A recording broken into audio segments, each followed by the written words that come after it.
السلام علیکم ویورز، میرے چینل ایمان ایکسپلوریشن میں خوش آمدید۔ امید ہے آپ سب خیریت سے ہوں گے۔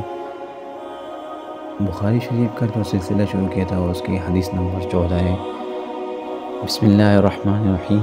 بے شک رسول کریم صلی اللہ علیہ وسلم نے فرمایا، قسم ہے اس ذات کی جس کے ہاتھ میں میری جان ہے، تم میں سے کوئی بھی ایماندار نہ ہوگا جب تک کہ میں اس کے والد اور اولاد سے بھی زیادہ اس کا محبوب نہ بن جاؤں۔ بخاری شریف کا حدیث نمبر 15۔ حضرت صلی اللہ علیہ وسلم نے فرمایا، تم میں سے کوئی شخص ایماندار نہ ہوگا جب تک کہ اس کے والد اور اس کی اولاد اور اس کے تمام لوگوں سے زیادہ اس کی دل میں میری محبت نہ ہو جائے۔ حدیث نمبر 16 میں آیا ہے، وہ نبی کریم صلی اللہ علیہ وسلم سے آپ نے فرمایا، 3 خصلتیں ایسی ہیں کہ جس میں یہ پیدا ہو جائیں اس نے ایمان کی مٹاس کو پا لیا۔ اول یہ کہ اللہ اور اس کے ہر رسول اس کے نزدیک سب سے زیادہ محبوب بن جائیں۔ دوسرا یہ کہ وہ کسی انسان سے محض اللہ کی رضا کے لیے محبت رکھے۔ تیسرا یہ کہ وہ کفر میں واپس لوٹنے کا ایسا برا جانے جیسا کہ آگ میں ڈالے جانے کو برا جانتا ہے۔ بخاری نمبر 17 میں آپ صلی اللہ علیہ وسلم نے فرمایا، انصار سے محبت رکھنا ایمان کی نشانی ہے اور انصار سے کینہ رکھنا نفاق کی نشانی ہے۔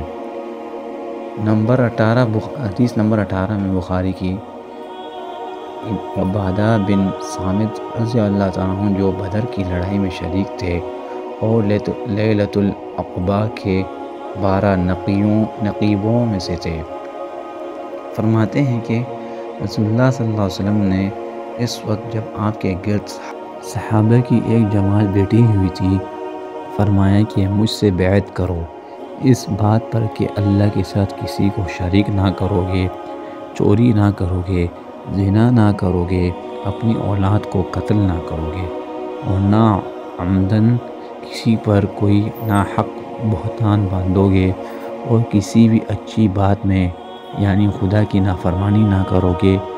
جو کوئی تم میں اس عہد کو پورا کرے گا تو اس کا ثواب اللہ کے ذمہ ہے، اور جو کوئی ان بری باتوں میں سے کسی کا ارتکاب کرے گا اور اسے دنیا میں اسلامی قانون کے تحت سزا دے دی گئی تو یہ سزا اس کے گناہوں کے لیے بدلہ ہو جائے گا، اور جو کوئی ان میں سے کسی بات میں مبتلا ہو گیا اور اللہ نے اس کے گناہ کو چھپا لیا تو پھر اس کا معاملہ اللہ کے حوالہ ہے، اگر چاہے معاف کرے اور اگر چاہے سزا دے دے۔